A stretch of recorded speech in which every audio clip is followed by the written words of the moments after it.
என்னது இவங்கலாம் இனிமேல் இந்தியன் டீமுக்குள்ள இல்லையா? ஸ்ரேயாஸ் ஐயரும் இஷான் கிஷனும் இனிமேல் இந்தியன் டீமுக்கு விளையாடவே மாட்டாங்களா? ஸ்ரேயாஸ் ஐயருக்கும் இஷான் கிஷனுக்கும் பிசிசிஐ கான்ட்ராக்டை ஸ்ட்ரைக் டவுன் பண்ணிட்டாங்களா? அப்போ இனிமேல் இவங்க விளையாடுறதுக்கான வாய்ப்பு இல்லையா? இந்த மாதிரியான நிறைய கேள்விகள் வந்து பார்த்தோன்னா கடந்த ஒரு சில நாளாக போய்கிட்டு இருந்தது. இப்போ பிசிசிஐ வந்து பார்த்தோன்னா ஆனுவல் கான்ட்ராக்ட் லிஸ்ட்டை வந்து ரிலீஸ் பண்ணியிருக்காங்க அடுத்த ஒரு இயருக்கானது. அதில் வந்து பார்த்தோன்னா ஸ்ரேயாஸ் ஐயர் இஷான் கிஷன் இவங்க ரெண்டு பேருக்குமான கான்ட்ராக்ட் இல்லை. இவங்க ரெண்டு பேரோட கான்ட்ராக்ட் இல்லாததுக்கான பின்னணி என்ன, பிசிசிஐ ஏன் இந்த மூமெண்ட் எடுத்திருக்காங்க, கேப்டன் ரோஹித் சர்மா இதை பற்றி இதுக்கு முன்னாடி என்ன பேசினார், கோச் ராகுல் டிராவிட் என்ன பேசினார், இது பற்றின ஃபுல் டீட்டெயில்ஸை இப்போ இந்த வீடியோவில் நம்ம பார்த்து தெரிஞ்சுக்க போகிறோம். வாங்க வீடியோக்குள்ளே போகலாம். ஒரு சில நாளுக்கு முன்னாடி வந்து பார்த்தோம்னா நம்ம ஒரு நியூஸை பார்த்துருப்போம். ரோஹித் சர்மா பிரஸ் மீட்டில் பேசியிருப்பார். அப்போ அவர் என்ன சொல்லுவார்னா, இப்போ இருக்கக்கூடிய யங் பிளேயர்ஸில் ஒரு சிலருக்கு வந்து பார்த்தோன்னா வேட்கை இல்லை, இந்த டெஸ்ட் கிரிக்கெட் விளையாடுறதுக்கான அங்கர் இல்லை, அதனால் அவங்க வந்து பார்த்தோன்னா இந்த ஃபார்மேட்டை சரியாக விளையாட மாட்டேன்றாங்க, இதுக்கான மரியாதையை கொடுக்க மாட்டேன்றாங்க. யார் யாருக்கெல்லாம் இந்த டெஸ்ட் ஃபார்மேட் விளையாடணும்னு சொல்லிட்டு அங்கர் இருக்கோ அவங்கள தான் இனிமேல் நம்ம வந்து டீமுக்குள்ளே வச்சு விளையாட போகிறோம் அப்படின்ற மாதிரி சொல்லியிருப்பாரு. அதுக்கேற்ற வகையில் ஒரு சில பிளேயர்ஸோட ஆக்டிவிட்டிஸும் இருந்திருக்கு. ஸ்ரேயாஸ் ஐயர் இந்தியன் கிரிக்கெட் டீமுக்காக ஓடிஐ வேர்ல்ட் கப்பில் ரொம்ப சூப்பராக பண்ணியிருந்தார். டெஸ்ட் கிரிக்கெட்டில் இந்தியாவில் அதிக ரன்ஸ் அடித்து நல்ல ஆவரேஜோட இருக்கக்கூடிய ஒரு பிளேயர், ஸ்பின்னர்ஸ் ரொம்ப சூப்பராக விளையாடுவார். இந்த மாதிரியான நிறைய சாதனைகளை அவர் படிச்சிருக்காரு. அவர் மேலே வந்து பார்த்தோன்னா நிறைய பேர் நல்ல அபிப்பிராயங்களை வச்சுக்கிட்டு இருந்தாங்க. அவர் வந்து பார்த்தோன்னா இந்த இங்கிலாந்து சீரீஸில் வந்து பார்த்தோன்னா ஃபர்ஸ்ட் 2 மேட்ச்சில் சரியாக விளையாடலை. அவருடைய பாடி லாங்குவேஜை நிறைய பேர் கேள்விக்குள்ளாக்கியிருந்தாங்க. அவர் ஏன் இப்படி பண்ணுறாரு, அவரால் இன்னும் நல்லா விளையாட முடியுமே, அவர் ஏன் அவசரப்படுறாரு, இந்த மாதிரியான விஷயங்களை சொல்லியிருந்தாங்க.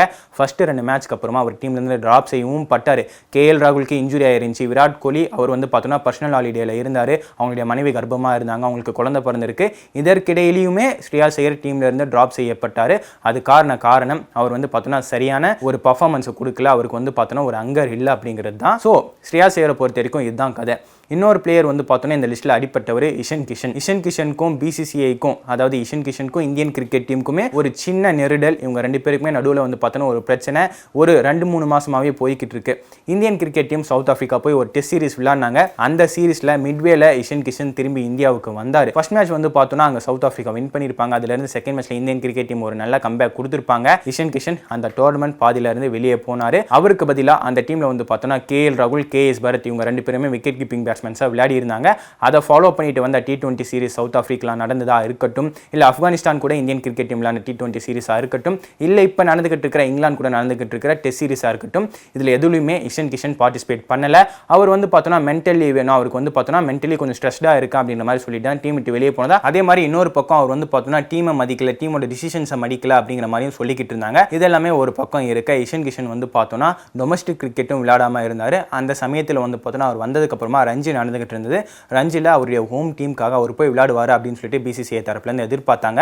அவர் அப்படி போய் விளையாடாமல் இருந்தார். இது வந்து பார்த்தோன்னா பிசிசிஐயும் சரி இந்தியன் கிரிக்கெட் டீம் மேனேஜ்மெண்ட்டையும் சரி ரொம்பவும் டெஸ்ட் பண்ணுற மாதிரியான இருந்தது. அவங்கள வந்து பார்த்தோன்னா கொஞ்சம் கோவப்படுத்துகிற மாதிரியும் இருந்தது.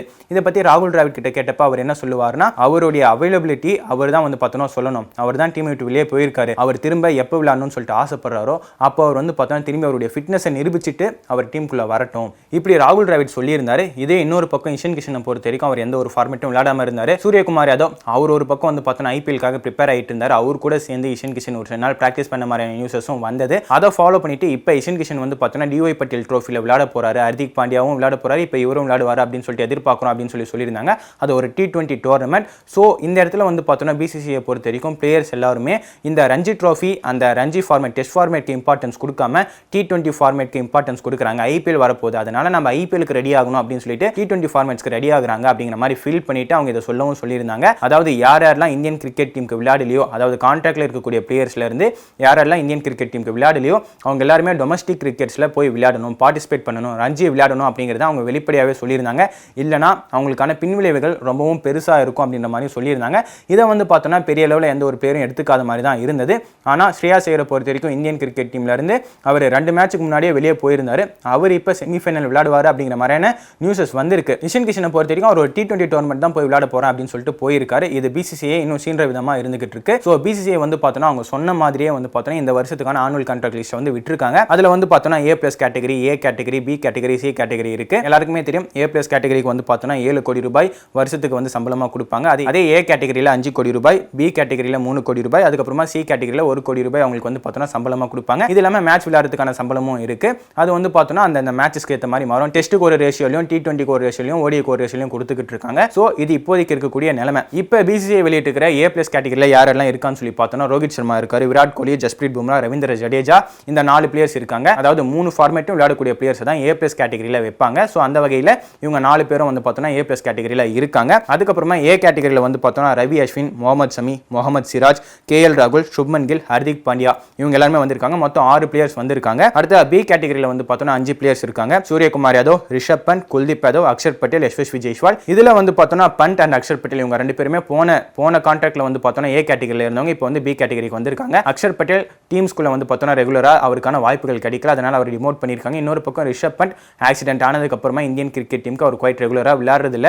ஸோ அவர் விளையாடவே இல்லை ஆக்சிடென்ட் ஆனதுக்கு அப்புறமா திரும்பி வருவாருன்னு சொல்லிட்டு எதிர்பார்த்து அவருக்கு ஒரு டிமோஷன் கொடுத்து வச்சிருக்காங்க. இந்த இடத்துல அவர் B கிரேட்ல வந்து வச்சிருக்காங்க. அதே மாதிரி C கேட்டகரியை பொறுத்த வரைக்கும் Rinku Singh, Tilak Varma, Ruturaj Gaikwad, Shardul Thakur, Shivam Dube, Ravi Bishnoi, Jitesh Sharma, Washington Sundar, Mukesh Kumar, Sanju Samson, Hardeep Singh, KS Bharat, Prasidh Krishna, Avesh Khan, Rajat Patidar இவங்க எல்லாருமே உள்ள கொண்டு வந்திருக்காங்க. இதுல மொத்தம் 15 பேர் இருக்காங்க C கிரேட்ல. ஸோ இதுல வந்து பார்த்தோன்னா இஷன் கிஷன் அண்ட் ஸ்ரேயாஸ் ஐயர் இவங்க 2 பேரோட பேரும் எந்த ஒரு இடத்துலையுமே வரவே இல்லை. ஸோ இது அவங்க 2 பேரை பொறுத்த வரைக்கும். நீங்க இன்னொரு பக்கம் யோசிக்கலாம், என்னப்பா துருவ் ஜுரேல் ரொம்ப சூப்பரா விளையாடுறாரு, சஃப்ராஸ் கான் வந்து பார்த்தோன்னா 2 மேட்ச் விளையாடி 2 மேட்சும் நல்ல பர்ஃபார்மன்ஸ் கொடுத்திருக்காரு, அவங்க 2 பேரும் ஏன் இந்த கிரேட்குள்ள வரல, அவங்க 2 பேருக்கும் ஏன் BCCI கான்ட்ராக்டே கொடுக்கல அப்படின்னு சொல்லிட்டு நீங்க யோசிக்கலாம். அவங்க 2 பேரை பொறுத்த வரைக்கும் அவங்க 2 பேருமே வந்து பார்த்தோன்னா இன்டர்நேஷனல் இப்போ தான் டெபியூட் பண்ணியிருக்காங்க. அவங்க வந்து பார்த்தோன்னா குறைந்த அளவு 3 டெஸ்ட்டோ இல்லை ஒரு 8 ODIயோ 10 T20 விளையாடி இருந்தால் தான் இந்த கான்ட்ராக்ட்குள்ள அவங்களால வர முடிஞ்சிருக்கும். அவங்க அதை வந்து இன்னும் கம்ப்ளீட் பண்ணல. ஒன்ஸ் அவங்க அதை கம்ப்ளீட் பண்ண உடனே அவங்களும் வந்து பார்த்தோன்னா இந்த ஸ்ரீ கிரேட்குள்ள வந்துருவாங்க அப்படின்னு சொல்லிட்டு BCCI தரப்புல இருந்து தெளிவாக சொல்லியிருக்காங்க. BCCI இந்த ஒரு நோட்டிஃபிகேஷன்ல இன்னொரு விஷயம் வந்து பார்த்தோன்னா தெளிவாக சொல்லியிருக்காங்க, ஸ்ரேயாஸ் ஐயரையும் இஷன் கிஷனையும் நாங்க வந்து பார்த்தோன்னா இந்த கான்ட்ராக்ட்ல கன்சிடர் பண்ணல அப்படிங்கறத அவங்க தெளிவாக சொல்லிட்டாங்க. அதே மாதிரி இந்த கான்ட்ராக்ட்ல வந்து பார்த்தோன்னா ஃபாஸ்ட் பவுலருக்கான கான்ட்ராக்ட்னு சொல்லிட்டு ஒரு சில பிளேயர்ஸ் வந்து அவங்க வந்து நோட்டீஸ் பண்ணியிருக்காங்க. அதுல வந்து பார்த்தோன்னா ஆகாஷ் தீப், விஜயகுமார் அபிஷேக், உம்ரான் மாலிக், எஸ் தயால் அண்ட் யுவதன் கவரப்பா இவங்க எல்லாருமே வந்து பார்த்தோன்னா அந்த லிஸ்ட்ல இவங்க வந்து பார்த்தோன்னா கான்ட்ராக்ட் கொடுத்துருக்காங்க. ஸோ இவங்களுக்கான அந்த ஒரு சேலரியும் BCCI கொடுக்கறதுக்கு ரெடியா இருக்காங்க. இது எல்லாமே முடிச்சதுக்கு அப்புறம் BCCI இன்னொரு விஷயம் சொல்லியிருக்காங்க. அது என்னன்னா பிளேயர்ஸ் எல்லாருமே அவங்களுடைய நேஷனல் டியூட்டில இல்லாத சமயத்தில் டொமஸ்டிக் கிரிக்கெட்ல போயிட்டு அவங்க வந்து விளையாடணும் அப்படிங்கிறத வந்து பார்த்தோன்னா இந்த இடத்துல BCCI மென்ஷன் பண்ணியிருக்காங்க. ஸோ BCCI வந்து பார்த்தோன்னா இஷன் கிஷன் அண்ட் ஸ்ரேயாஸ் ஐயர் இவங்க 2 பேருமே ரஞ்சி ட்ரோஃபியில் விளையாடாம இருக்கிறதுனால அவங்க மேல நடவடிக்கை எடுத்திருக்காங்க. சரிங்க, இந்த நடவடிக்கை சரியா தப்பா அப்படின்னு சொல்லிட்டு நீங்க யோசிக்கலாம்.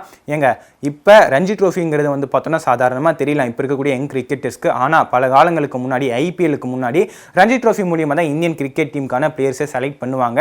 ரஞ்சி ட்ரோஃபிங்கிறது வந்து பார்த்தோன்னா 4 நாள் நடக்கும். லீக் மேட்சஸ்க்கு அப்புறமா வந்து பார்த்தோன்னா நமக்கு நாக் அவுட்ஸ்ல வந்து பார்த்தோன்னா 5 நாள் நடக்கும். அப்படி நடக்கக்கூடிய ரஞ்சி ட்ரோஃபி வந்து பார்த்தோன்னா கிட்டத்தட்ட ஒரு 4 மாசம் நடக்கும். மொத்தமாக அந்த கேம்ப் போட்டதுலேருந்து அந்த டோர்னமெண்ட் முடியறதுக்கு 4 மாசம் ஆகும். அந்த 4 மாசம் உங்களுடைய கடின உழைப்பை நீங்க போடணும், தொடர்ந்து விளையாடணும், 5 நாள் போய் நீங்க ஃபீல்டில் நிற்கணும், அதுக்கப்புறம் நீங்க வந்து திரும்பி அடுத்த மேட்ச் விளையாடணும். இந்த மாதிரியான நிறைய சேலஞ்சஸ் வந்து ஒரு கிரிக்கெட்டருக்கு இருக்கு. அந்த சேலஞ்சஸை நீங்க ஃபேஸ் பண்ணாம அந்த அளவுக்கு உழைப்பை போடாம நீங்க எதுக்கு ஸ்ட்ரெயிட்டாவே இந்தியன் நேஷனல் டீமுக்கு வந்து விளையாடணும் அப்படிங்கிற ஒரு எண்ணத்துல தான் இப்போ இந்த நடவடிக்கை BCCI எடுத்திருக்காங்க. இது கண்டிப்பா வரவேற்கக்கூடிய ஒன்று.